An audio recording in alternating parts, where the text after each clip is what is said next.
The air in the cafe smelled of cinnamon and freshly ground coffee beans, a comforting scent that usually calmed my nerves after a long day of teaching. Today was different. My fingers trembled slightly as I arranged the stack of sign language flashcards on the small round table. Outside, rain pelted against the windows, creating a rhythmic soundtrack to my anxiety. I'd been living in this small coastal town for barely 3 months, still adjusting to life after graduate school, still trying to find my place as the new ASL teacher at Harborview Elementary. "More coffee, Miss Bennett." Marco, the barista, appeared with a steaming pot. His kind eyes crinkled at the corners when he smiled. "Please. And it's Kate," I reminded him, pushing my cup forward. "Just Kate." "Of course, Miss Kate," he replied with a wink, filling my cup before shuffling away. I sighed and returned to my flashcards. The last bell of my Friday afternoon had rung 3 hours ago, but I still had weekend lesson plans to create. The coffee shop had become my sanctuary, a place where I could work undisturbed, away from my tiny apartment with its temperamental heating and paper-thin walls. Here, nestled in the back corner booth, I was invisible, just how I liked it. The bell above the door chimed. I glanced up automatically, then quickly dropped my gaze as a hush fell over the cafe. A little girl, perhaps 7 years old, stepped inside, clutching a worn teddy bear to her chest. Dark hair hung in neat pigtails around her delicate face, eyes cast down as she moved toward the counter. Behind her, a mountain of a man filled the doorway, broad-shouldered and imposing in a tailored black coat that seemed to repel the rain. Even from across the room, I could sense the power emanating from him. The set of his jaw, the watchful eyes that swept the cafe in one calculating glance. 2 men in dark suits flanked him, scanning every corner, every face. Everyone knew who Victor Moretti was, even newcomers like me. "The usual Mr. Moretti?" Marco's voice had changed, higher and more deferential. Victor nodded once, his hand resting protectively on his daughter's shoulder. "Isabella Moretti."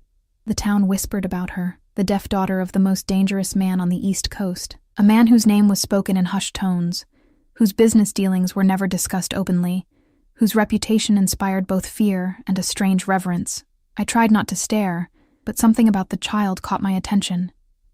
The way she stood slightly apart from her father, isolated even in his presence, the way her tiny fingers moved in small, almost imperceptible gestures at her sides, as if she was signing to herself. A habit I recognized, a private language when the world couldn't or wouldn't understand. While Victor exchanged quiet words with Marco, Isabella drifted toward the children's bookshelf near my table. Her fingers trailed along the spines, lingering on a colorful copy of Where the Wild Things Are. When she pulled it from the shelf, a cascade of bookmarks and small paper crafts fell to the floor, scattering around her feet. Without thinking, I slid from my booth and knelt to help gather them. The little girl startled at my sudden appearance, taking a half step backward, clutching her teddy bear tighter. Up close, I could see her eyes, deep brown with flecks of amber, intelligent and wary beyond her years. "Sorry about that," I said, automatically signing as I spoke. It was a professional habit, one I couldn't break even outside the classroom. Her eyes widened, her small hands moved, quick but hesitant. "You know sign?" I nodded, gathering the last of the bookmarks. "I teach ASL at the school. I'm Kate." I kept my sign simple, clear, at a child's level. The change in her face was immediate, a smile that transformed her entire demeanor, like sun breaking through clouds. "I'm Isabella. No one here talks with hands except Mrs. Parker, and she's old and boring." I laughed, forgetting for a moment where I was and who was watching. Old like dinosaur old or just grown-up old? I signed with exaggerated expressions. Like she was friends with dinosaurs, Isabella signed, her shoulders shaking with silent giggles, her teddy bear dangling forgotten from one hand. It was only when I felt a shadow fall over us that I realized how quiet the cafe had become. I looked up slowly, my smile fading as I met Victor Moretti's gaze. This close, I could smell his cologne, something expensive and subtle, notes of cedar and amber. His eyes were the same deep brown as his daughter's, but where hers had warmed with laughter, his remained unreadable. "Miss..." His voice was surprisingly soft, an accent I couldn't place warming the edges of his words. Bennett, I said, rising quickly to my feet. Kate Bennett. You know sign language. It wasn't a question. I teach it at the elementary school, I explained, suddenly very aware of the coffee stain on my cardigan and the messy bun I'd hastily pinned up hours ago. ASL is my specialty. Isabella's hands moved excitedly, tugging at her father's sleeve to get his attention, and I watched as Victor's gaze shifted to his daughter. His expression softened almost imperceptibly as she signed to him. I couldn't help but notice that while he seemed to understand what she was saying, his own signing was limited and stiff. My daughter says you sign beautifully, he translated, though Isabella had said more than that. She doesn't meet many people who can communicate with her properly. That's a shame, I said, surprising myself with my boldness. ASL is such a rich language, especially for children her age. He studied me for a long moment, and I resisted the urge to fidget under his scrutiny. Yes, he finally said. It is. Isabella tugged at her father's sleeve again and signed rapidly, her movements quick and insistent, punctuated with pleading looks. My daughter would like to know if you might join us, Victor said, gesturing to a table in the corner, the best in the house I noticed, with a clear view of both the door and the street outside. For hot chocolate, apparently, the last part came with the barest hint of amusement. It wasn't really a request. Behind him, I could see Marco watching with wide eyes, the other patrons pretending not to listen. Everything in me screamed to politely decline, to retreat to my safe corner with my flashcards and lesson plans. I'd be happy to, I heard myself say instead. Isabella beamed, already skipping toward the table, her teddy bear swinging by one arm. Victor held my gaze for a moment longer, something unreadable flickering in his eyes before he stepped aside to let me pass. The next hour passed in a blur. Isabella was starved for conversation, her small hands flying as she told me about her favorite storybooks, her pet goldfish named Bubble, how she liked drawing but hated the way crayons smelled. I responded in kind, sharing stories about my deaf uncle who had inspired my career, how I made special picture-based flashcards for my youngest students, my collection of stuffed elephants that started when I was about her age. Throughout it all, Victor watched. He sat slightly apart, one leg crossed over the other, his coffee untouched. His men stood nearby, their presence a constant reminder of who he was. Occasionally, Isabella would turn to include her father in our conversation, and he would nod or offer a brief response, but mostly he observed with those dark, assessing eyes. Miss Bennett, he said during a lull as Isabella carefully colored a paper napkin with crayons Marco had brought over.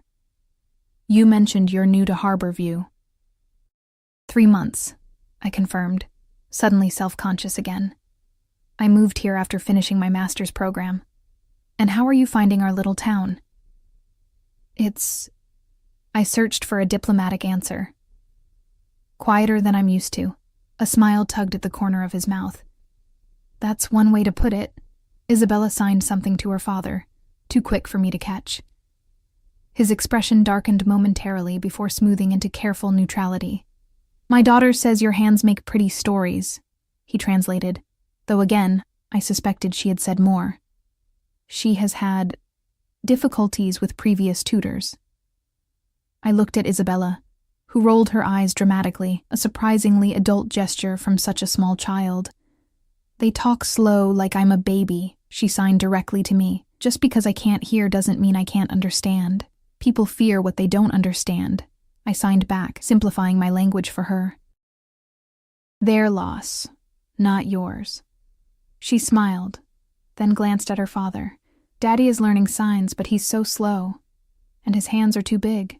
I bit my lip to keep from smiling, very aware that Victor was watching our exchange closely. I wondered how much he understood. Isabella is very bright, I said aloud, choosing my words carefully. Sometimes the most intelligent children are the most frustrated when adults underestimate them. Indeed. Victor checked his watch.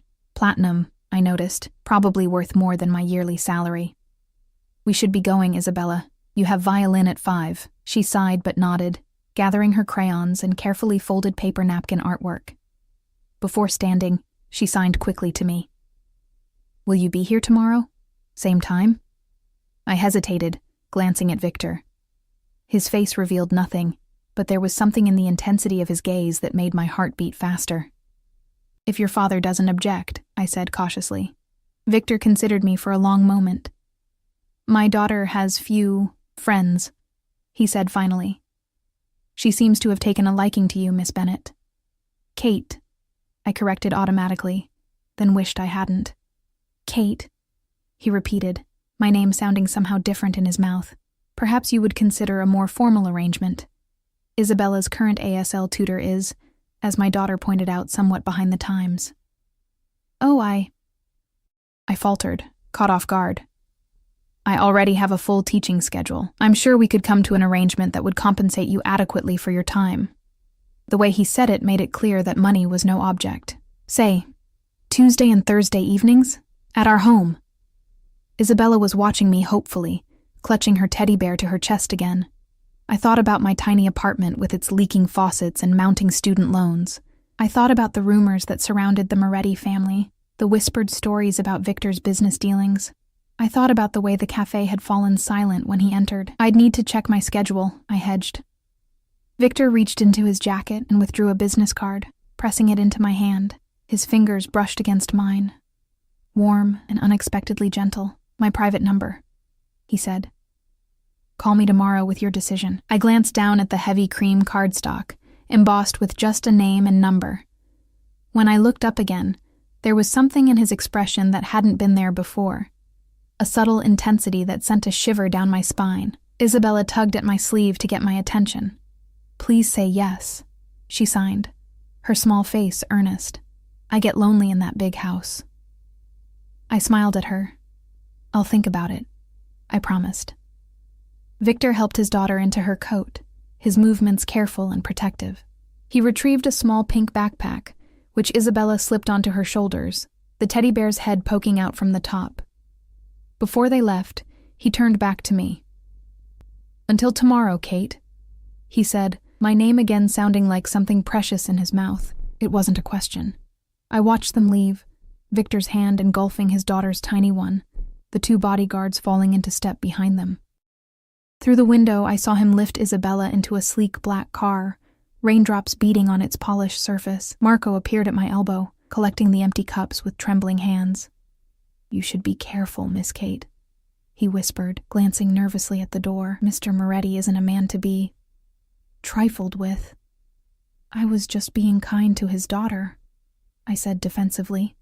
Marco's expression was pitying. "No one just is anything with the Morettis. Everything comes with a price." I thought about the business card burning a hole in my palm, the intensity in Victor's gaze, the hope in Isabella's eyes. "I'm just a teacher," I said, more to myself than to Marco. What could he possibly want from me? But as I gathered my flashcards and prepared to brave the rain, I couldn't shake the feeling that I had just stepped into something much bigger than myself. A world with rules I didn't understand, and dangers I couldn't begin to imagine. And worse, some small, reckless part of me wanted to know more. I pulled my coat tighter around me and stepped out into the storm, the wind immediately whipping my hair across my face. As I hurried toward my apartment, I couldn't help glancing over my shoulder, half expecting to see the black car following me through the rain-slicked streets. Tomorrow, I would have to make a decision. Tonight, I already knew what my answer would be. Sleep didn't come easily that night. I tossed and turned, Victor Moretti's business card on my nightstand like a silent accusation. By morning, dark circles shadowed my eyes, and my decision felt no clearer in the harsh light of day. I made coffee and carried it to my tiny balcony, watching the town come to life below me.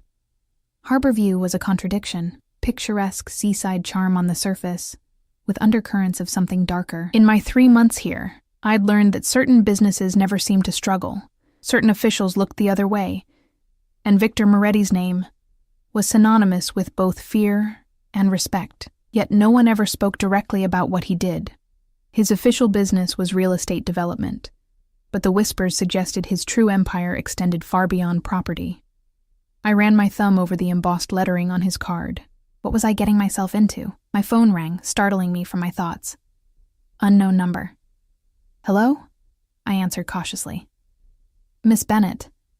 Victor's voice was unmistakable, even through the phone. "I hope I'm not disturbing your Saturday morning." I glanced at the clock. 9:07 a.m. No, I was just having coffee. Good. I realize I put you on the spot yesterday. Isabella hasn't stopped talking about you. Or signing, rather. There was a warmth in his tone when he mentioned his daughter. She's been up since dawn asking when she can see you again. I wondered if you might join us for lunch today. See the house, meet Isabella's current tutor, get a better sense of what the position would entail. My heart hammered against my ribs. I haven't decided yet. Of course. This is merely an opportunity for you to gather more information before making your decision. His tone was reasonable, but I sensed the steel beneath the velvet. My driver can collect you at noon. Not a request. I don't think... Kate. My name again, in that way that made it sound like something else entirely. Please. It would mean a great deal to Isabella. I closed my eyes, knowing I was making a choice that could change everything. Fine. Noon. Excellent. My driver will need your address. I gave it to him, then ended the call, my hands shaking slightly. What had I just agreed to? The next few hours passed in a blur of nervous energy. I changed outfits 3 times, settling on dark jeans and a soft blue sweater that my mother always said brought out my eyes. Professional, but not stuffy. At precisely noon, a text alerted me to a car waiting outside. I expected the black sedan from yesterday. Instead, a sleek, silver Bentley idled at the curb, drawing curious stares from my neighbors. The driver, a stern-faced man with military posture, opened the door for me. Miss Bennett, he nodded. I'm Ray. Mr. Moretti sent me. The interior smelled of leather and subtle cologne. As we pulled away from my apartment building, I noticed the partition between the front and back seats, the tinted windows that made me feel both protected and trapped. Is it far?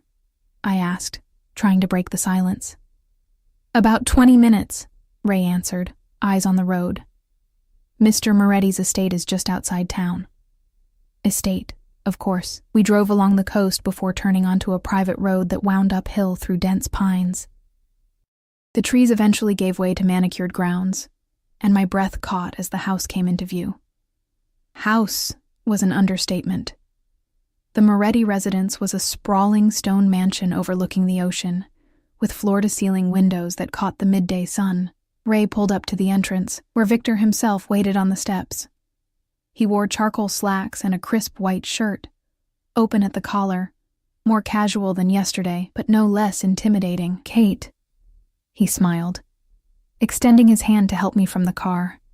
His palm was warm and dry against mine. Thank you for coming. It's quite a place, I said, unable to keep the awe from my voice as I looked up at the mansion. It's home, he replied simply, guiding me inside with a light touch at the small of my back. The interior was just as impressive. Soaring ceilings, marble floors, art that looked museum-worthy.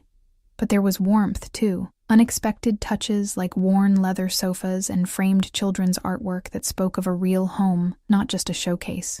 Isabella is waiting in the garden, Victor said, leading me through the house. She's been talking about you nonstop since yesterday. Something in his voice made me glance up at him. You really care about her. His expression softened. She is everything to me. We stepped through French doors onto a stone terrace. Beyond, elaborate gardens stretched toward the cliff edge, where the property met the sea. Isabella sat at a wrought iron table, swinging her legs that didn't quite reach the ground. Beside her, a slender older woman watched with a pinched expression as Isabella colored in a picture book. When she saw me, Isabella's face lit up, and she jumped from her chair, rushing toward me. You came, she signed excitedly, bouncing on her toes. I smiled, signing back. Of course. I said I would. The older woman, who I assumed was Mrs. Parker, the current tutor, regarded me with a mixture of curiosity and suspicion. Victor made the introductions, and I shook her hand, noticing how her eyes darted between Victor and me, something calculating in her gaze. Lunch was served on the terrace, chicken nuggets shaped like dinosaurs for Isabella, a light seafood salad for the adults. The conversation flowed more easily than I expected, with Isabella eagerly acting as a bridge between Mrs. Parker and me, her signing simple but expressive. Miss Bennett, Mrs. Parker said during a lull, I understand you're quite new to Harborview. Just 3 months, I confirmed. And you've come alone? No family in the area? Her tone was conversational, but her eyes were sharp. No, it's just me. My parents are in Ohio, and my brother's in Seattle. Brave girl, she murmured. Moving to a new place where you know no one.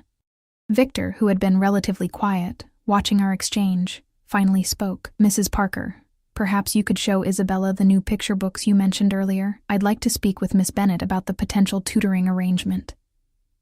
The older woman's lips thinned, but she nodded, gesturing for Isabella to follow her. Isabella looked disappointed but obeyed, throwing me a quick sign before leaving. Don't let him scare you. He looks mean, but he's not. Once we were alone, Victor refilled my water glass. What do you think of my daughter, Kate? She's remarkable, I answered honestly. Intelligent, curious, frustrated by her limitations, or rather, the limitations others place on her. She's clearly starved for proper communication. He nodded slowly. And what do you think of me? The question caught me off guard. I don't know you, I hedged. But you've heard things, I'm sure. His eyes held mine, unflinching. Everyone in Harborview has. I swallowed hard. I try not to listen to gossip. Wise, he said, a hint of a smile playing at his lips. But in this case, some of it might be true. He leaned forward slightly. I am a businessman, Kate. Sometimes my business requires firm decisions. I have enemies. That's why Isabella lives such a sheltered life. She seems lonely, I ventured. She is. The admission seemed to cost him something. After her mother died, I became, perhaps, overly protective. How did her mother die? I asked before I could stop myself. His expression darkened. A car accident. When Isabella was 3, the same accident that took her hearing. I'm sorry, I said, meaning it. That must have been devastating for both of you. It was. He was silent for a moment, then continued. Isabella has had a series of tutors, companions, security personnel, but no one who truly connects with her. Until yesterday, when she met you. And I shifted uncomfortably under his intense gaze. Mr. Moretti. Victor, please. Victor, I amended, the name feeling strange on my tongue. I'm just an elementary school teacher. I'm not sure I'm qualified to... You're exactly what she needs, he interrupted. Someone who sees her, not her disability, not her last name, just her. The conviction in his voice was startling. And what about you? What do you need? The question hung between us, loaded with implications I hadn't intended. Victor's eyes darkened, and for a moment, the controlled businessman facade slipped, revealing something raw underneath. Peace of mind, he finally said. Knowing my daughter is happy, that she can communicate with someone who understands her world. I didn't entirely believe him, but I nodded. If I were to agree, we'd need clear boundaries, professional boundaries. Of course. His tone was smooth again, unreadable. I would come twice a week, as you suggested. Tuesdays and Thursdays. 2 hours each session. We would focus on age-appropriate ASL, reading skills, and building her confidence in communication. And your compensation? I named a figure slightly higher than my usual tutoring rate. Victor's eyebrow rose. Double it, he said dismissively. And I'll provide transportation to and from your apartment. I blinked, thrown by his generosity and the casual display of wealth. That's not necessary. It is to me. His tone brooked no argument. Isabella's safety is paramount, and by extension now yours is too. A chill ran down my spine. What does that mean? Victor's expression was grave. It means that once you enter our lives, Kate Bennett, certain precautions become necessary. There are people who would use any connection to me or my family as leverage. You're scaring me, I admitted. Good, he said simply. Fear keeps people alert, but don't worry. No harm will come to you under my protection. Under his protection. The phrase echoed in my mind, both reassuring and alarming. I was about to respond when Isabella burst back onto the terrace, her face animated as she signed rapidly to her father. Can I show Kate my room, please? I want to show her my dollhouse. Victor's stern expression melted at his daughter's enthusiasm. If Miss Bennett has time, he replied, signing along with his words. though his movements were still awkward compared to Isabella's fluid grace. "I'd love to see it." I signed directly to Isabella, whose smile widened. She grabbed my hand, pulling me to my feet with surprising strength for such a small child. Victor watched us, something unreadable in his expression, as his daughter led me away. Isabella's bedroom was a little girl's paradise. A canopy bed with twinkling fairy lights, bookshelves filled with colorfully illustrated stories, and a dollhouse that was an exact replica of the mansion itself. Stuffed animals occupied every available surface, and a violin case rested carefully on a special stand. "This is my favorite," she signed, showing me a worn teddy bear. "His name is Mr. Whiskers. He's deaf like me." "Nice to meet you, Mr. Whiskers," I signed solemnly, shaking the bear's paw. Isabella giggled silently. "Daddy got me the dollhouse for my birthday. Look, there's even a tiny me." She pointed to a small doll with dark pigtails sitting at a miniature piano. "Do you play piano too?" I asked, noticing the music theme. Her face clouded slightly. "Mommy played piano. I play violin because I can feel the vibrations here." She touched her chest. "Daddy says music is in our hearts, not just our ears." The simple wisdom of her words caught me off guard. I was about to respond when I realized we weren't alone. Victor stood in the doorway, watching us with that same intense gaze. How long had he been there? Isabella noticed him too and signed something that made him chuckle, a deep, warm sound that transformed his face. "What did she say?" I asked. "She said I'm hovering like a helicopter," he translated, moving into the room. "Perhaps I am." "Daddy's afraid you'll run away if he doesn't watch you every second," Isabella signed cheekily. I felt heat rise to my cheeks. "I'm not going anywhere," I said, signing simultaneously. "At least not until we finish exploring this amazing dollhouse." Victor's phone buzzed, and his expression darkened as he read the message. "I'm afraid I need to take care of something," he said, his tone shifting to something colder. "Isabella, show Kate around if she likes. I'll join you shortly." He left with purposeful strides, already dialing a number. Isabella rolled her eyes. "Daddy's phone is always ringing," she signed with the dramatic exasperation only a child could muster. "Always working, working, working. Important man?" I signed back, raising my eyebrows questioningly. She hesitated, then signed, "Scary man to bad people, but good daddy to me." I nodded, unsure how to respond to that honest assessment. Isabella's hands moved again. "So, will you be my teacher?" Looking into her hopeful eyes, I knew I couldn't refuse. Despite the warnings, despite the rumors about her father, despite my own better judgment, I nodded. "Yes," I signed. "I'll be your teacher." Her joy was radiant, and she threw her arms around me in an impulsive hug. Over her shoulder, I saw Victor had returned to the doorway. Our eyes met, and something passed between us, an understanding, an acknowledgement of the invisible thread that now connected us. I had just entered the Moretti world. I had no idea how deeply I would become entangled in it, or how impossible it would become to leave. That Tuesday, I arrived for my first official session with Isabella.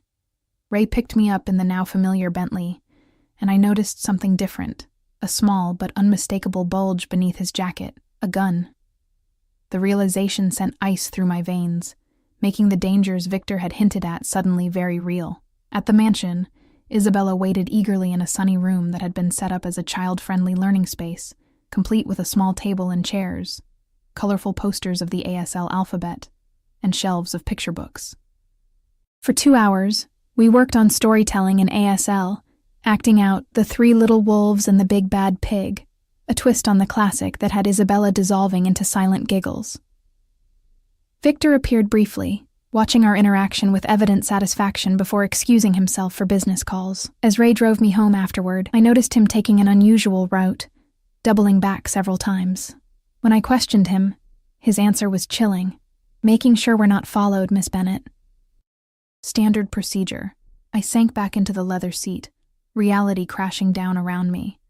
What had I gotten myself into, and why, despite everything, was I so eager to return on Thursday to see those small hands fly in conversation and that innocent face light up with understanding? The weeks fell into a rhythm. Twice a week, Ray would collect me in the Bentley, and for 2 precious hours, Isabella and I would dive into a world of language and imagination. She was a brilliant child, eager to learn, quick to grasp new concepts, endlessly curious. We moved beyond formal lessons into genuine friendship, our hands flying in conversations that ranged from fairy tales to the names she'd given all 27 of her stuffed animals. Victor remained an enigmatic presence on the periphery of these sessions. Sometimes he would observe silently from the doorway. Other times he would join us briefly, his signing improving steadily under his daughter's patient coaching. "No, Daddy, your fingers go like this," she would correct him, manipulating his much larger hands with her tiny ones. Occasionally, he would be absent entirely, away on business trips that Isabella referred to cryptically as grown-up stuff. After each lesson, there would be dinner. Chicken fingers and carrot sticks cut into stars for Isabella, elaborate meals for the adults served in the formal dining room where I felt perpetually underdressed, despite upgrading my wardrobe with my generous tutoring fees. Victor always insisted I stay, and I found it increasingly difficult to refuse, not because I feared his reaction, but because I craved these glimpses into their world. Isabella's animated stories, the rare moments when Victor's guard lowered, and I caught glimpses of the man beneath the fearsome reputation. It was during the 3rd week that things began to shift. I was teaching Isabella about poetry in ASL, how rhythm and movement could make a simple nursery rhyme come alive, when I felt Victor's presence. I glanced up to find him watching us from the doorway, his expression unusually soft. "Don't stop on my account," he said, entering the room. "It's beautiful to watch." Isabella beamed at her father's praise. "Kate is teaching me to sign Twinkle, Twinkle, Little Star," she explained, her fingers dancing through the air. Victor took a seat across from us. "Show me," he requested. I hesitated, suddenly self-conscious. "It's meant for children, please," he insisted gently. Taking a deep breath, I began to sign the simple rhyme, my movements flowing from one phrase to the next, fingers twinkling like stars, hands rising and falling with the melody that Isabella could not hear but could feel, through the rhythm of the signs. When I finished, Isabella clapped her hands excitedly. Victor's eyes hadn't left my face. "Remarkable," he murmured. "I've never seen signing as art before." Something warm unfurled in my chest at his words. "It is art," I said. "One of the most expressive languages in the world, even for something as simple as a nursery rhyme." "You've given my daughter a gift," he said, his voice low and intense. "One I could never provide." Isabella glanced between us, a small smile playing at her lips. "I need to go potty," she signed with the directness of a child, and slipped from the room before either of us could respond. Alone with Victor, I became acutely aware of the space between us, the heavy silence, the way his eyes held mine. "Your daughter is extraordinary," I said, to break the tension. "Yes," he agreed. "She takes after her mother in that way." Juliana was luminous. It was the first time he'd mentioned his late wife by name. "You must miss her very much." A shadow crossed his face. "Every day. But especially when I see how Isabella struggles in a world that doesn't understand her." He leaned forward slightly. "Until you came along." "I'm just doing my job," I said, though we both knew it had become more than that. "No," he countered. "You've become important to her, to both of us." My heart stuttered. "Victor." "Have dinner with me," he interrupted. "Not here, not with Isabella, just the 2 of us." "I don't think that's appropriate," I said carefully. "I work for you." "Is that all this is?" His voice was soft but penetrating.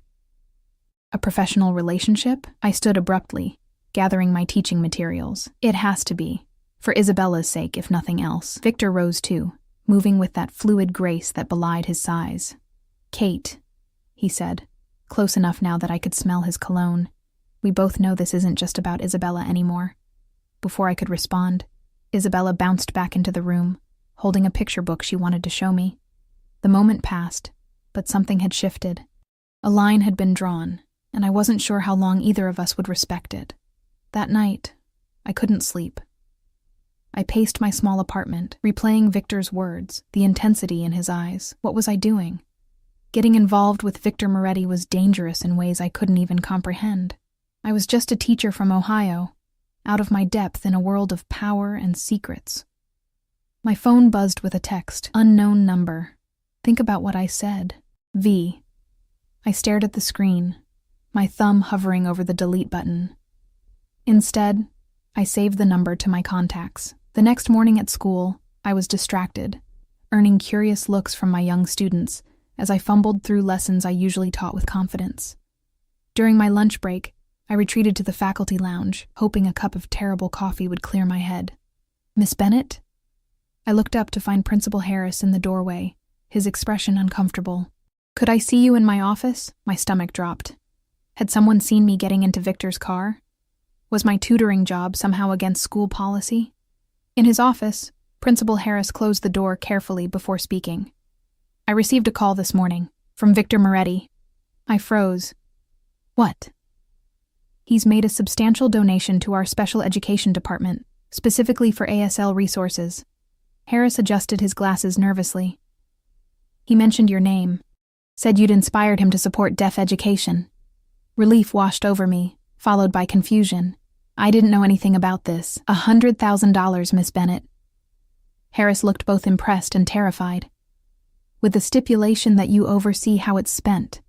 I sat back, stunned. "I don't understand." "Mr. Moretti is an influential man in this community," Harris said carefully. "If he's taken an interest in our ASL program, in you, I strongly suggest you accept this opportunity."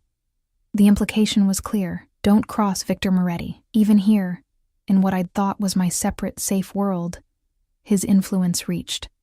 I nodded numbly and left the office, my thoughts in turmoil. Outside, the parking lot was filled with children enjoying their lunch break in the autumn sunshine.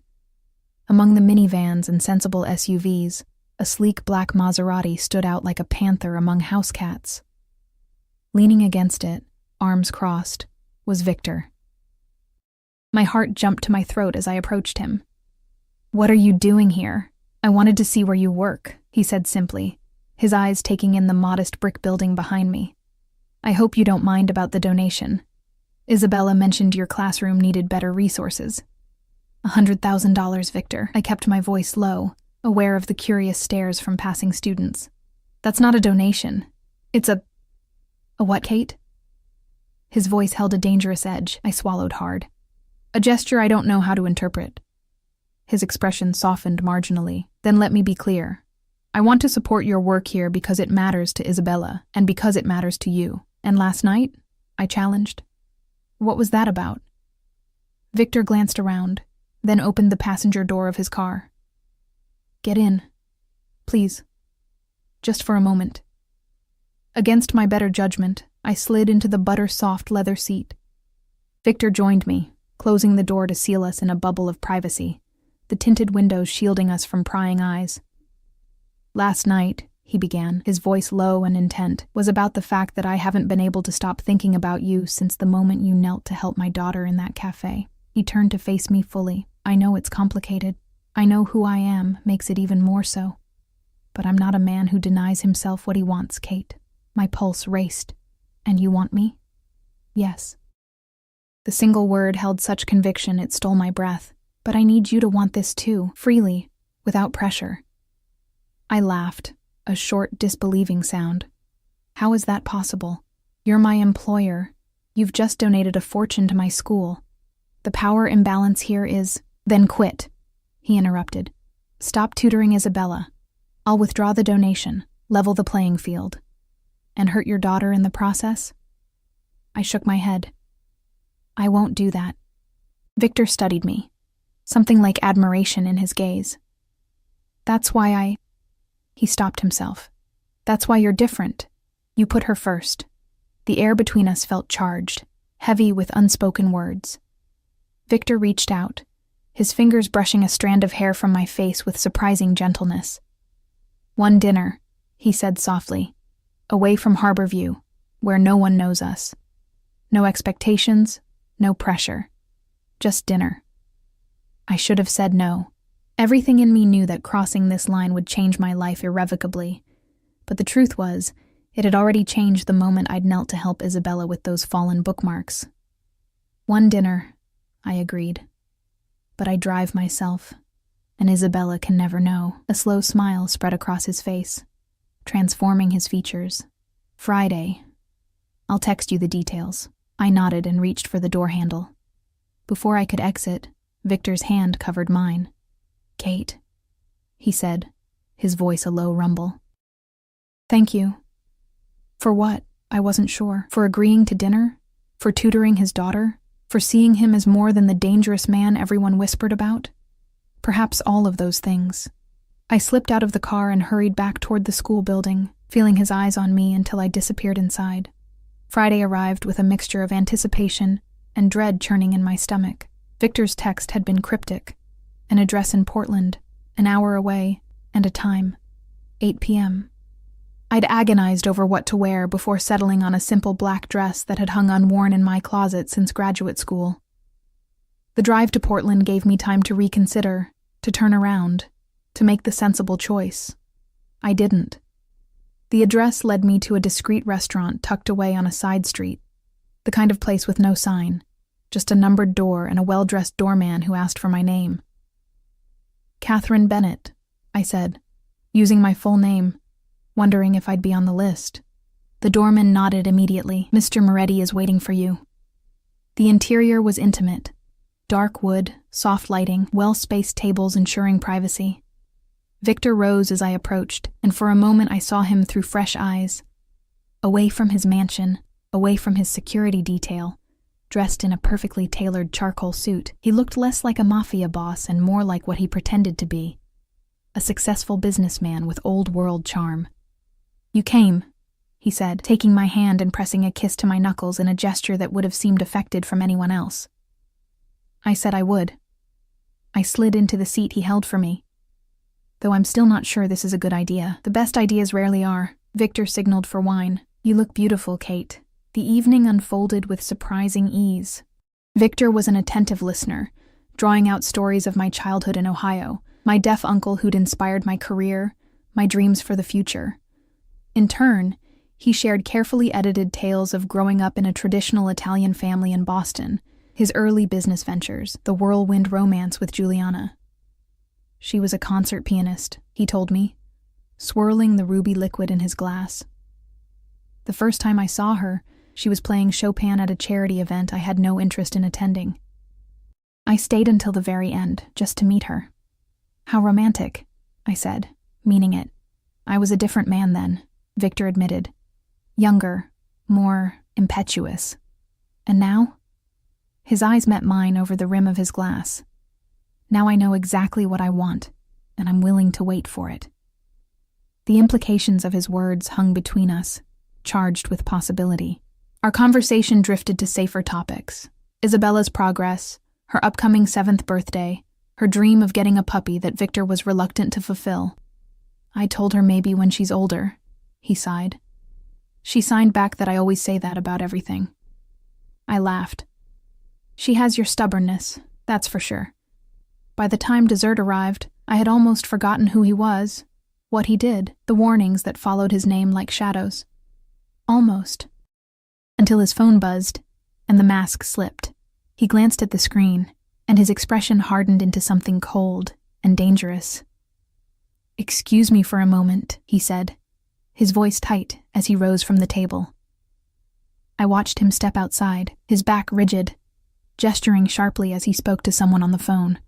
Through the window, I could see the transformation, from the charming dinner companion to the man whose name made people lower their voices in fear. When he returned, the chill hadn't entirely left his eyes. "I apologize for the interruption," he said, his accent thicker than before. "Business that couldn't wait. Is everything all right?" I asked cautiously. "It will be." The certainty in his tone sent a shiver down my spine. Don't worry. But I did worry. In that moment, reality crashed back. Who he was, who I was, the gulf between our worlds. "I should go," I said, placing my napkin beside my half-eaten dessert. Victor studied me. It's getting late, understanding dawning in his eyes. "You saw it, didn't you? The other side of me." I didn't deny it. "I'm not naive, Victor. I I know your business isn't just real estate. And does that frighten you? He asked, his voice soft but intense. Yes, I admitted. It should frighten anyone with sense. He reached across the table, taking my hand in his. His palm was warm, strong, the fingers that traced circles on my wrist both gentle and possessive. I would never let that part of my life touch you, Kate. Or Isabella. Everything I do to keep us safe. Us. As if I was already part of his carefully guarded inner circle. I need to think, I said, pulling my hand away. This is complicated. Victor nodded, accepting my retreat with surprising grace. I understand. Take all the time you need. He signaled for the check. May I at least walk you to your car? Outside, the night air was crisp with approaching winter. Victor placed his jacket around my shoulders, the fabric still warm from his body, his scent enveloping me. We walked in silence to my car, parked a block away. Thank you for dinner, I said, fumbling with my keys, suddenly nervous. Kate. Victor's voice stopped me.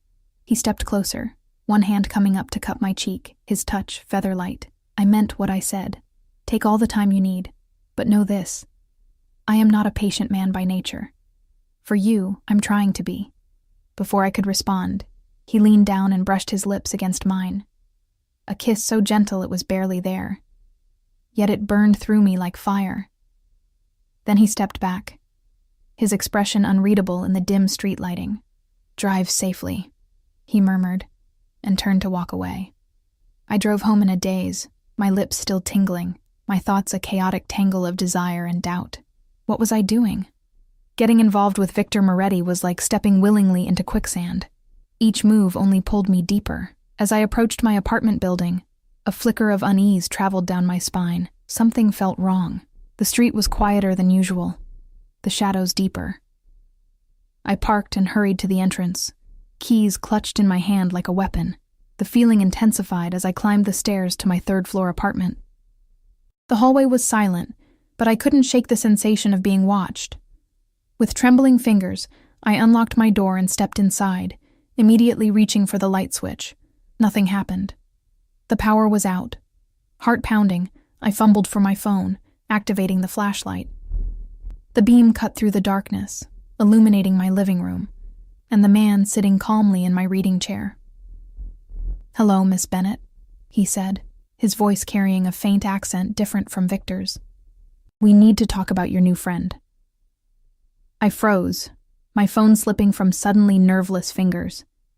The light spun wildly across the floor before settling at an angle that cast long, distorted shadows across the walls. The man remained seated, seemingly unconcerned by my presence or my fear. "Who are you?" My voice emerged as a whisper. "What do you want?" He leaned forward, catching the edge of the light. I could make out an expensive suit, a lean face with sharp features, dark eyes that assessed me coolly. "My name is Alessio Ricci. As for what I want, information, Miss Bennett, about Victor Moretti." My hand inched toward my purse, where my pepper spray hung from the side pocket. "I don't know anything." "Please." Disdain dripped from the word. "We've been watching you. The devoted teacher who spends evenings at the Moretti estate, who drives to Portland for private dinners with Victor." He made a tisking sound. "You know more than most. If you've been watching me, then you know Victor's people are probably watching too." I tried to keep my voice steady, grasping for confidence I didn't feel. "They'll be here any minute." Alessio smiled thinly. "No, they won't. Victor's security detail is currently occupied with an incident across town. Quite unfortunate timing for you." A chill ran through me. This had been planned, coordinated. "What do you want from me?" I repeated, my mind racing. "To deliver a message," Alessio said, rising to his feet with fluid grace. He was taller than I'd initially thought, moving with the same predatory confidence I'd observed in Victor. "Victor Moretti has taken something that belongs to me. I want it back." "I don't know what you're talking about." "No?" He moved closer, and I stumbled back against the door. "The shipping containers from the port of Newark. The ones he intercepted last month. Tell him I want my property returned, or there will be consequences." "I'm just his daughter's tutor," I insisted, panic rising in my throat. "I don't know anything about his business." Alessio's hand shot out, gripping my chin with surprising strength. forcing me to look at him. Then perhaps you should ask yourself what kind of man you're getting involved with, Miss Bennet. What kind of world you're stepping into. His fingers tightened painfully. Victor Moretti is not what he seems. Neither are you, I managed, jerking my face away from his grasp. Breaking into a woman's apartment, threatening her. What kind of man does that make you? Something flashed in his eyes, anger, perhaps respect. A practical one. He stepped back, straightening his already immaculate suit. You have 48 hours to deliver my message. After that, our next conversation won't be nearly so pleasant. And if I go to the police? He laughed, the sound devoid of humor. By all means, I'm sure they'd be very interested in learning about Victor's businesses, and yours. I don't have a business, I protested. No? Taking money from known criminals doesn't count? Alessio raised an eyebrow. The hefty deposit in your bank account might suggest otherwise to the authorities. My mouth went dry. The tutoring money. 48 hours, he repeated, moving toward the balcony door I hadn't even realized was open. Oh, and Miss Bennet? I wouldn't mention this conversation to Victor just yet. Men like us tend to overreact when our possessions are threatened. With that, he slipped out into the night, leaving me trembling in my darkened apartment. I spent the next hour checking locks, peering out windows, jumping at every sound. Eventually, the power flickered back on, cut deliberately, I now realized, to facilitate Alessio's entrance. I considered calling the police, but what would I say? That a man had threatened me on behalf of a rival criminal organization? That I was somehow caught between warring factions I knew nothing about? Instead, I called the one person I could think of. Ray, I said when he answered. It's Kate Bennet. I need to talk to Victor. There was a pause. It's nearly midnight, Miss Bennet. It's important, I insisted. Please. Another pause. I'll see if he's available. 10 minutes later, my phone rang. Kate? Victor's voice was alert, concerned. What's wrong? I opened my mouth to tell him everything, then hesitated, remembering Alessio's warning. I think someone broke into my apartment. Are you hurt? The question was sharp, urgent. No, I'm fine. Nothing seems to be missing. The power was out when I got home, but it's back on now. I'm sending Ray to you. Right now. Pack a bag. What? No, I don't... This isn't a discussion. Victor cut me off, his tone brooking no argument. You're not staying there tonight, or any night until I've had the place secured. Victor, that's not necessary. Kate. My name was a command, a plea. Please. I closed my eyes, torn between relief at not having to spend the night alone and fear of being drawn deeper into Victor's world. Where would I go? To the house. We have plenty of room. His voice softened. Isabella will be delighted to have you so close. Isabella. I hadn't even considered how this might affect her, how my growing involvement with her father might change our relationship. Okay, I agreed finally. Just for tonight. Ray will be there in 20 minutes. True to his word, Ray arrived promptly, his expression grim as he escorted me to the waiting car, eyes constantly scanning the street. This time, I noticed the gun openly holstered beneath his jacket. Mr. Moretti is waiting for you, he said as we pulled away from my apartment building. The drive to the Moretti estate passed in tense silence. I stared out the window at the darkened landscape, wondering how my life had changed so dramatically in such a short time. 6 weeks ago, I'd been a normal elementary school teacher, my biggest concern whether my students would master fingerspelling. Now, I was being whisked away in the middle of the night by a Mafia boss's security detail after being threatened by his rival. Victor met us at the door, his face tight with controlled anger. Are you all right? He asked, taking my overnight bag from Ray and dismissing him with a nod.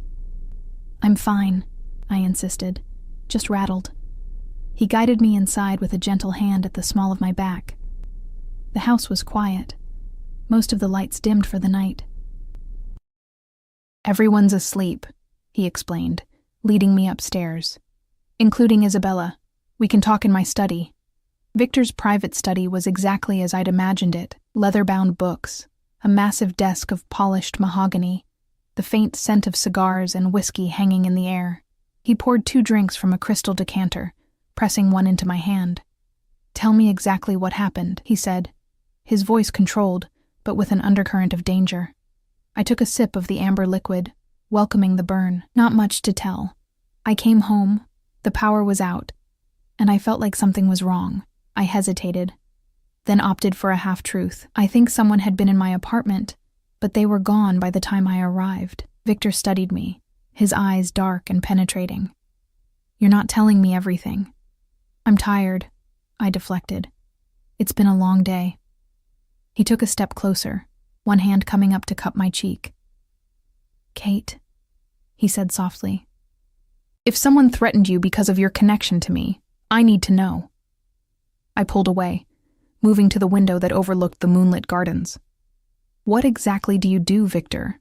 And don't say real estate." There was a long silence. When I turned back, his expression had closed, becoming the mask I recognized from our first meeting. "My business is complicated," he said carefully. "Is it illegal?" Another pause. "Some aspects exist in gray areas." "Gray enough that men might break into my apartment?" I challenged. "Gray enough that your 7-year-old daughter needs armed guards to go to the park?"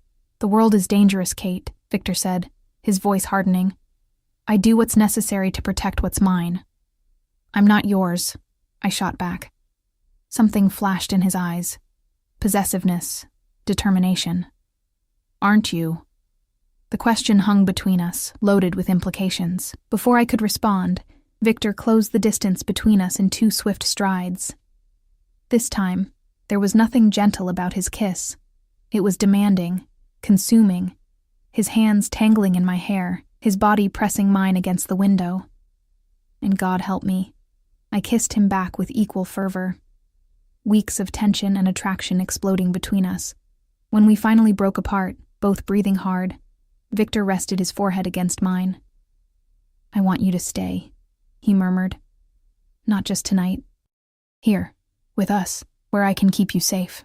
"I can't just abandon my life," I protested, though the words lacked conviction. "My job, my apartment. Why not?" His hands framed my face, his gaze intense. "What's keeping you there, Kate? A rented apartment? A job where you're underpaid and underappreciated?" "It's my life," I insisted. "I built it myself." "Build a new one," Victor urged. "Here, with Isabella." A pause. "With me." The offer was tempting, more than tempting, but something held me back. "I need to know the truth first, about what you do, about who you are." Victor stepped away, running a hand through his hair in a rare gesture of frustration. "Some truths are dangerous, Kate." "So is ignorance," I countered. "I'm already involved, whether you tell me or not. I deserve to know what I'm walking into." He studied me for a long moment, then nodded once. "Very well. But not tonight. Tomorrow, after you've rested. I'll show you what you want to know." It was more than I'd expected. "Thank you." Victor led me to a guest suite down the hall from Isabella's room, a luxurious space with a 4-poster bed and an adjoining bathroom bigger than my entire apartment. "Try to sleep," he said, lingering in the doorway. "We'll talk in the morning." After he left, I sat on the edge of the bed, my head spinning. 48 hours, Alessio had said. I had until tomorrow night to deliver his message. And tomorrow, Victor would show me the truth about his business. A truth I both craved and dreaded. Sleep came fitfully, haunted by dreams of shadowed men and veiled threats. I woke to sunlight streaming through unfamiliar windows and the sound of eager knocking at my door. "Come in," I called, sitting up and pushing tangled hair from my face. Isabella burst in, still in her pajamas, pink with unicorns, clutching Mr. Whiskers. Her face was alight with surprise and joy. "You're here," she signed rapidly. "Did you come for a sleepover?" "Sort of," I signed back, smiling despite my exhaustion. "For a little while." Her small face grew serious. "Daddy said there was a problem at your house." "Nothing serious," I assured her, not wanting to worry her. "Just some grown-up stuff." Isabella didn't look entirely convinced, but her natural enthusiasm quickly reasserted itself. "We can have pancakes. Domingo makes the best pancakes." "He puts chocolate chips in them shaped like Mickey Mouse," I laughed. her excitement infectious. Sounds delicious. Let me shower first, okay? After she left, bouncing out as energetically as she'd arrived, I took advantage of the luxurious bathroom, letting hot water wash away the tension of the previous night. By the time I dressed and made my way downstairs, I felt almost normal again, until I entered the dining room and found Victor waiting with Isabella, his expression grave despite his casual attire. "Good morning," he said, rising as I entered. "I hope you slept well." "As well as could be expected," I replied, taking the seat Isabella eagerly patted beside her. Breakfast was a strangely domestic affair: Mickey Mouse pancakes for Isabella, coffee and pastries for the adults. Isabella dominated the conversation, her hands flying as she told me about her plans for the day, her upcoming ballet recital, her dream of having a puppy, bigger than Mr. Whiskers but smaller than a horse. Victor watched us with an expression I couldn't quite read, pride mingled with something more complex. After we finished eating, he touched Isabella's shoulder gently. "Princess, I need to borrow Kate for a while," he signed. "Grown-up business." Isabella pouted but nodded. "Promise you'll play dollhouse with me later?" She signed to me. "Promise." I signed back, touched by how quickly she'd accepted my presence in her home. Once she had left, skipping away to find her nanny, Victor turned to me. "Are you ready?" I took a deep breath. "As I'll ever be." He led me to the garage, a cavernous space housing a collection of luxury vehicles. We took an understated black SUV, with Ray driving and another security man in the passenger seat. No one spoke as we wound through the wooded estate grounds and onto the main road. "Where are we going?" I finally asked. "The harbor," Victor replied. "I want you to see what I really do." We drove to a section of the waterfront I'd never visited, a commercial area with warehouses and shipping containers. Ray pulled up to a nondescript building with a small sign, Moretti Imports. Inside, it looked like any business office: reception desk, conference room, employees at computers. Victor greeted several by name as he led me through to a secure door that required both a keycard and fingerprint scan. "This is the heart of my operation," he said, as the door swung open, revealing a large open space filled with crates and workers in white lab coats. "Pharmaceuticals? Drugs?" I asked, alarmed. "Medicine," Victor corrected. "Life-saving drugs that American pharmaceutical companies price beyond the reach of ordinary people. We import them from countries where they're manufactured at a fraction of the cost." He led me through the facility, explaining the operation: generic cancer drugs from India, insulin from Canada, medications for rare diseases sourced from Europe, all distributed through a network of independent pharmacies at prices far below market rate. "It's not exactly legal," he admitted. "But it's not what you're thinking either. We don't deal in narcotics or addictive substances, just medications people need to survive but can't afford." "Then why all the security? The guns? The rival threatening me in my apartment?" I blurted out, then immediately regretted it. Victor stopped short. "What rival?" His voice had gone dangerously soft. I closed my eyes briefly, realizing my mistake. "Last night," I admitted, "there was someone in my apartment when I got home." "Alessio Ricci." Victor's expression transformed, rage flashing across his features before he controlled it with visible effort. "What did he say to you?" There was no point hiding it now. "He mentioned shipping containers from Newark. Said you took something that belongs to him and he wants it back." I swallowed hard. "He gave me 48 hours to deliver the message. And you didn't tell me this last night because?"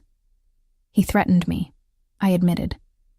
"Said not to tell you right away because men like you overreact when your possessions are threatened." Victor's jaw tightened. "You are not my possession," he said fiercely. "But you are under my protection, which means Ricci has made a grave mistake." He turned to Ray, who had been following at a discreet distance. "Get the car and call Dominic. Tell him to secure the house and double the guard on Isabella." My heart raced. "Victor, what's happening? Who is this man?"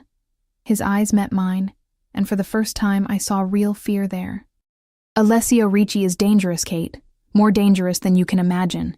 And he's using you to get to me." "Why? What's in those containers?" Victor hesitated, then seemed to make a decision. "Counterfeit medications. Cheap, toxic imitations of life-saving drugs." Ricci has been flooding the market with them, and people have died. We intercepted his shipment last month and turned the evidence over to the FDA. So you're... What? Some kind of pharmaceutical vigilante? A ghost of a smile touched his lips. Something like that. My father built this business 30 years ago when my mother couldn't afford her cancer medications. After she died, he expanded, helping others. When he passed, I inherited it all. The legitimate businesses, the import operation, and yes, the less savory methods sometimes needed to protect it. The Mafia connection, I said softly. An oversimplification, but essentially correct. Victor took my hands in his. Kate, I need you to understand something. I've done things I'm not proud of. I've hurt people who threaten my family, my business, my community. But everything I do for a reason. I searched his face, trying to reconcile the man before me with the ruthless criminal Alessio had described. Why are you telling me all this? Because I want you in my life, he said simply. In Isabella's life, and I can't ask that of you without honesty. Before I could respond, Ray appeared, his expression grim. Sir, we need to go, now. There's a situation at the house. Victor's face drained of color. Isabella? She's secure, Ray assured him. But Ricci's men have been spotted on the perimeter. Victor was already moving, pulling me along beside him. Change of plans, he told me grimly. We're not going back to the house, not yet. I'm taking you somewhere safe until this is resolved. What about Isabella? I asked, frightened by the urgency in his movements. Dominic will protect her with his life, Victor assured me. But right now you're the more vulnerable target. As we hurried toward the car, a terrible thought occurred to me. Victor, what if this isn't about the medications at all? What if Ricci is using me to draw you out, away from Isabella? Victor stopped short, his expression changing as he considered my words. He pulled out his phone, dialing rapidly. Dominic, status report on Isabella. A pause. Put her on. Another pause. No, I need to speak to her directly. His face went rigid. What do you mean she went to the music room? She's supposed to be with Mrs. Lawrence. The world seemed to slow as Victor lowered the phone, his eyes meeting mine with naked fear. She's gone. The next hour passed in a blur of controlled chaos. Victor transformed before my eyes, his movements precise and lethal as he issued rapid-fire commands into his phone. The security team converged on the SUV, a second vehicle appearing from nowhere, men with guns and earpieces establishing a protective perimeter around us. They've taken Isabella, Victor told me, his voice stripped to its mechanical core. Ricci's men. They breached the east fence line where it meets the cliff. They waited until she went to the music room for her violin practice. The implication hung heavy in the air. There was a traitor somewhere in Victor's organization who knew Isabella's schedule. What do they want? I asked, struggling to keep pace as he guided me through a side entrance of the warehouse to an armored vehicle waiting in a loading bay. Me? Victor answered grimly. Or rather, my territory. Ricci's been trying to expand his operation for years. Isabella is leverage. Oh God. My legs threatened to buckle beneath me. Sweet, innocent Isabella in the hands of men like Alessio Ricci. The image of that small child, unable to hear the danger around her, terrified and confused, was unbearable. Victor's hand gripped my elbow, steadying me. I'm going to get her back, he said with absolute conviction. But I need to know you're safe first. I'm coming with you, I insisted. Absolutely not. Victor. I grabbed his arm, forcing him to look at me. Isabella trusts me. She can't hear what's happening around her. She'll be terrified, disoriented. She needs a familiar face, someone who can communicate with her. His jaw worked as he considered my words. It's too dangerous. I'm already in danger, I countered. Let me help. She's just a little girl, Victor. She needs me. For a moment, I thought he would refuse. Then something shifted in his expression. Respect, resignation, determination. Stay close to me, he finally said. Do exactly as I tell you. If this goes wrong, it won't, I interrupted, with more confidence than I felt. Victor studied me for a long moment, then nodded once. Ray, change of plans. Miss Bennett is coming with us. Get her a vest. Minutes later, I found myself in a bulletproof vest that felt impossibly heavy, wedged between Victor and Ray in the backseat of the armored SUV. Victor's phone rang, and he answered immediately, putting it on speaker. "Moretti." Alessio's smooth voice filled the car. "I believe I have something precious of yours." Victor's knuckles whitened around the phone, but his voice remained controlled. "If you harm her, Ricci, I swear to God." "Your daughter is perfectly fine," Alessio cut him off. "For now. Frightened naturally, but unharmed. She's quite brave for such a little thing, hasn't cried once, though I doubt she understands what's happening." "What do you want?" Victor demanded. "A fair exchange. Your daughter for my shipment, plus a guarantee that you'll stay out of my territory, including the distribution networks you've been interfering with." "Where?" "The old cannery at the North Pier. 1 hour. Come alone." Victor laughed, a harsh sound devoid of humor. "You know that's not going to happen, Ricci." "Fine. Bring your usual security detail, but no police, no FBI contacts. I know you have them." A pause. "And bring the teacher. Your daughter keeps making these hand gestures we can't understand. Very frustrating for everyone involved." My blood ran cold. Victor's eyes met mine, his expression murderous. "If either of them is harmed," Victor said, his voice deadly quiet, "there won't be a place on this earth where you can hide from me." 1 hour, Alessio repeated and hung up. The car accelerated, merging onto the coastal highway. Victor turned to me, his expression grave.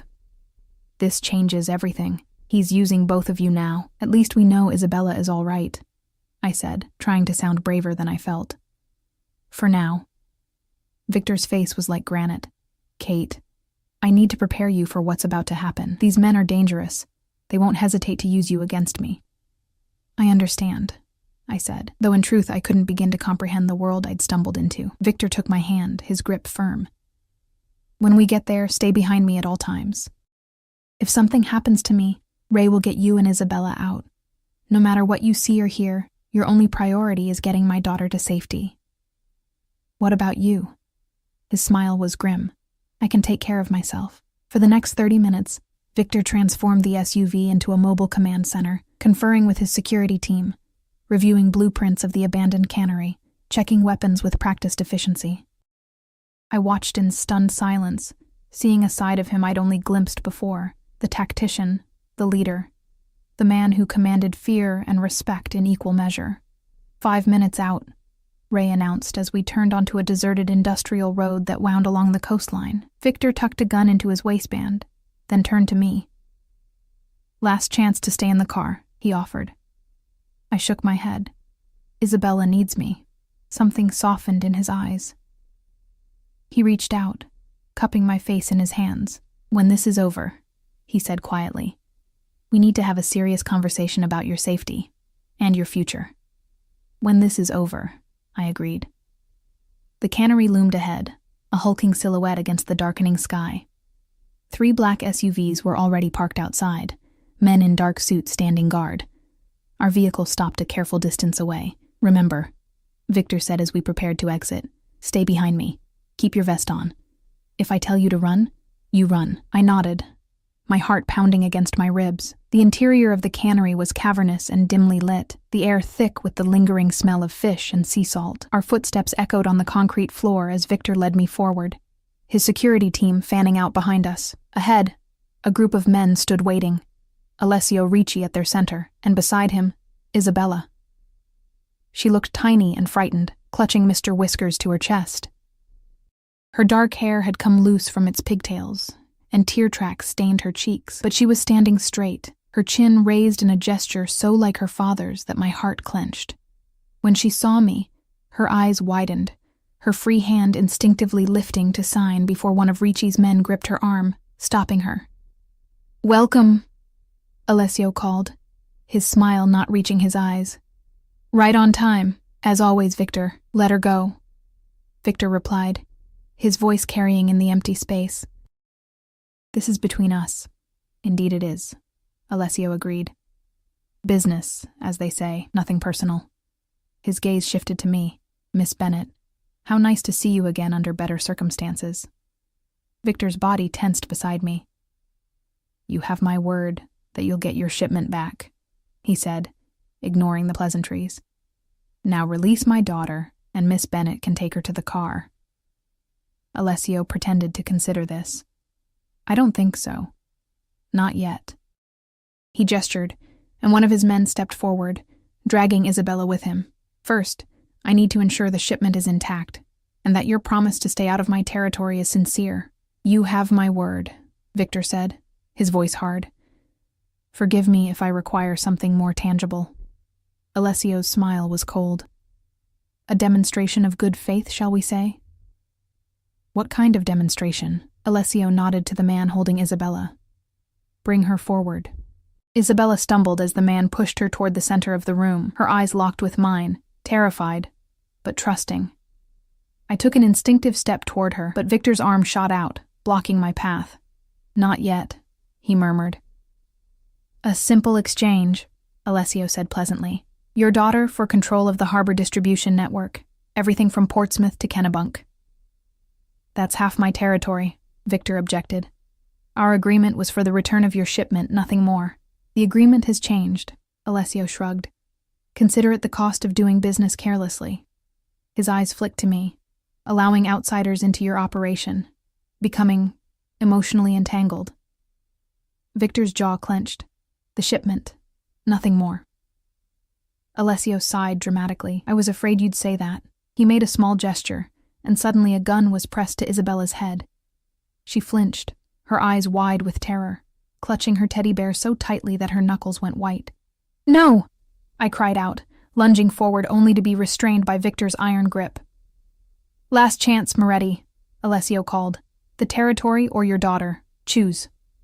Time seemed to slow. I watched Victor's face, saw calculation and fury warring in his eyes. Then, almost imperceptibly, he nodded, not to Alessio, but to someone behind him. "I choose both," he said calmly. And all hell broke loose. Gunfire erupted from the shadows at the back of the cannery. Alessio's men scattered, seeking cover. The man holding Isabella hesitated for a critical second, long enough for Victor to draw his weapon and fire a single precise shot. The man crumpled, and Isabella stood frozen, her hands pressed over her ears despite her deafness, a reflexive gesture of fear. "Now!" Victor shouted, pushing me forward. "Get Isabella!" I ran, heart pounding, as bullets ricocheted off metal surfaces around me. Isabella saw me coming and reached out, her teddy bear falling forgotten to the floor as she stretched her small hands toward mine. I caught her, pulled her against me, and turned to retreat, only to find our path blocked by Alessio himself, gun drawn. "Not so fast," he snarled, all pretense of civility gone. "Let them go, Ricci." Victor's voice came from behind me, deadly calm. "It's over. Your men are surrounded." Alessio's eyes darted around, taking in the situation. His men were indeed outgunned, many already subdued by Victor's security team. But he still had his weapon trained on us. "It's never over," he spat. "Not while I'm still standing." What happened next seemed to unfold in slow motion. Alessio's finger tightened on the trigger. Victor shouted a warning. I turned, shielding Isabella with my body, bracing for the impact of a bullet that never came. Instead, there was a different sound, a sickening thud followed by a strangled gasp. I looked up to see Alessio staggering backward, blood blooming across his chest. Behind him stood Mrs. Parker, Isabella's elderly tutor, a smoking gun in her trembling hand. "No one threatens my student," she said with surprising steel in her voice. Victor was beside us in an instant, gathering Isabella into his arms while keeping me tucked against his side. "Are you hurt?" he demanded, eyes scanning both of us for injuries. Isabella shook her head, tears streaming silently down her face. Her small hands flew in frantic signing. "Daddy, Mrs. Parker has a gun." "I know, Princess," Victor replied, signing awkwardly with one hand still holding his own weapon. "She's one of us." I stared at the elderly woman in disbelief. "You work for Victor?" Mrs. Parker straightened her cardigan primly. 27 years, she confirmed. "Before I taught languages, I had a different career entirely." There was no time to process this revelation. Victor was already moving us toward the exit, his security team forming a protective circle around us. "We need to go," he insisted, carrying Isabella, who clung to him like a koala, her face buried against his neck. "The police will be here soon." Outside, the fading daylight seemed impossibly bright after the dim cannery. Victor helped Isabella into the waiting SUV, her small body trembling with delayed shock. As he settled her in the back seat, I retrieved Mr. Whiskers from where he'd fallen, brushing concrete dust from his fur before handing him to Isabella, who clutched him desperately. "Are you all right?" Victor asked me, his hands gentle as they checked me for injuries. "I think so," I managed, though my legs felt like water and my heart was still racing. "Is it over?" "Yes," he promised, pulling me close for a moment. "It's over." In the aftermath, everything moved with dizzying speed. Victor's contacts in law enforcement ensured that the official story painted Alessio Ricci as a pharmaceutical counterfeiter who had kidnapped Isabella in a desperate move after his operation was exposed. His surviving men were arrested, his distribution network dismantled.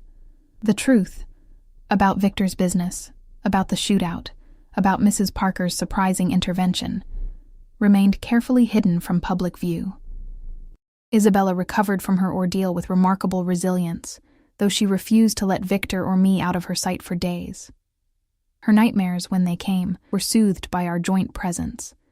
Victor's strength and my signs communicating safety in the darkness. "The bad men can't get me," she would sign, her small fingers trembling in the moonlight filtering through her bedroom curtains. "Never," I would promise. "Your daddy and I won't let anyone hurt you." "You'll stay?" she would ask each night, her eyes wide and pleading. And each night, I would answer, "I'll stay." As for me, I took a leave of absence from Harborview Elementary, moving temporarily into the Moretti mansion for my protection, though we all knew it had become much more than that. My apartment was cleared out, my meager possessions finding new homes in a suite adjoining Isabella's room. 1 week after the cannery incident, Victor found me in the library, curled in a window seat overlooking the moonlit gardens. Isabella had finally fallen asleep after a particularly difficult night, and I had retreated here to think, to process, to decide. "Can't sleep?" Victor asked softly, joining me on the cushioned bench. I shook my head. "Too much on my mind. Second thoughts?" His voice was carefully neutral, but I could hear the tension underneath. "Not exactly." I turned to face him fully. "Just trying to reconcile everything. Who you are, what you do, who I am, and what I've become a part of." Victor was silent for a long moment. "I told you once that my business exists in gray areas," he finally said. "That was partially true, but there are parts of it that are undeniably dark, Kate. I won't pretend otherwise. I know. And yet you're still here." "I am," I acknowledged, "for Isabella and for you." His hand found mine in the darkness, our fingers intertwining. "I can't change who I am," he said quietly. "What I've built, the responsibilities I carry, but I can promise you this. You and Isabella will always be protected. Always be my priority." "Is that enough?" I wondered aloud. Living in this world, always looking over our shoulders, always wondering when the next Alessio Ricci might appear? Victor's thumb traced circles on my palm. "I don't know," he admitted. "That's for you to decide." I thought about Isabella, her bravery, her intelligence, her need for someone who could truly understand her. I thought about Victor, the dangerous man with tender hands, the criminal with a moral code, the father who would burn the world to keep his daughter safe. And I thought about myself, the teacher who had walked unknowingly into a Mafia war and somehow found a family in the process. "I want to stay," I said finally, "but I have conditions." Victor's eyebrow rose. "I'm listening." "No more secrets. I want to know everything, about your business, your enemies, the risks we face." He nodded slowly. "All right. Isabella needs as normal a childhood as possible, real school eventually, not just tutors, friends her own age, with proper security," he qualified, though I could see it cost him. "And I go back to teaching," I continued. "Maybe not at Harborview, but somewhere. It's who I am, Victor. I can't lose that." He studied me in the moonlight. "Is that all?" I took a deep breath. "One more thing. If I'm going to be part of this family, really part of it, then I want it official. No more ambiguity. For the first time since I'd met him, Victor Moretti looked genuinely surprised. "Kate Bennett," he said slowly. "Are you proposing to me?" I laughed, the sound breaking the tension between us. "I'm saying that if you were planning to ask, I wouldn't say no." His smile was transformative, years falling away from his face as he pulled me into his arms.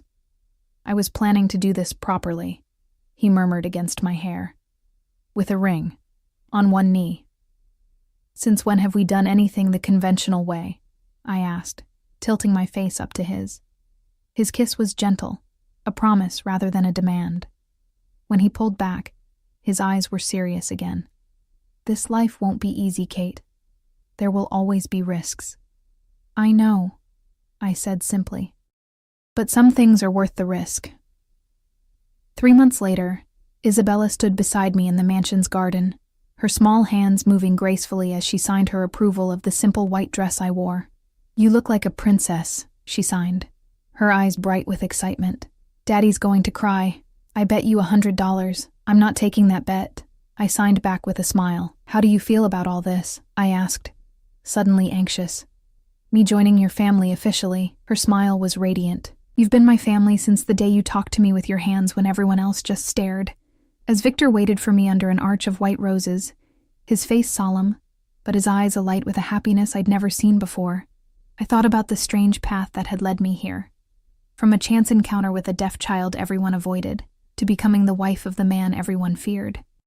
Isabella stood between us during the ceremony, serving as both flower girl and ring bearer, her face serious with the responsibility. When it came time to exchange vows, Victor surprised me by signing his along with speaking them.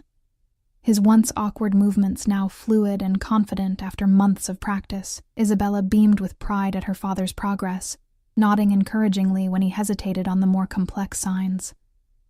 Life would never be simple. There would always be dangers lurking at the edges of our happiness, threats that would require Victor to step back into the darker aspects of his world. But there would also be this: Isabella flourishing in her new school where I'd helped establish a robust ASL program, her circle of friends growing as she gained confidence, the Children's Language Center I had founded with Victor's support, teaching infants and toddlers to sign before they could speak, and Victor himself, who continued to walk the line between legitimate businessman and something more complicated, but who now had a family that anchored him to his better nature. As he slipped the ring onto my finger and sealed our union with a kiss, I felt Isabella's small hand slip into mine, completing our circle. Victor lifted her into his arms, and she signed rapidly. "Now we're really a family, forever and ever and ever." Victor translated for the guests, his voice thick with emotion. But I didn't need the translation. I understood her perfectly, just as I had that first day in the cafe when a little girl dropped her bookmarks and I knelt to help her. Whatever came next, we would face it together. The teacher, the Mafia boss, and the deaf girl who had brought us both out of silence into a language all our own.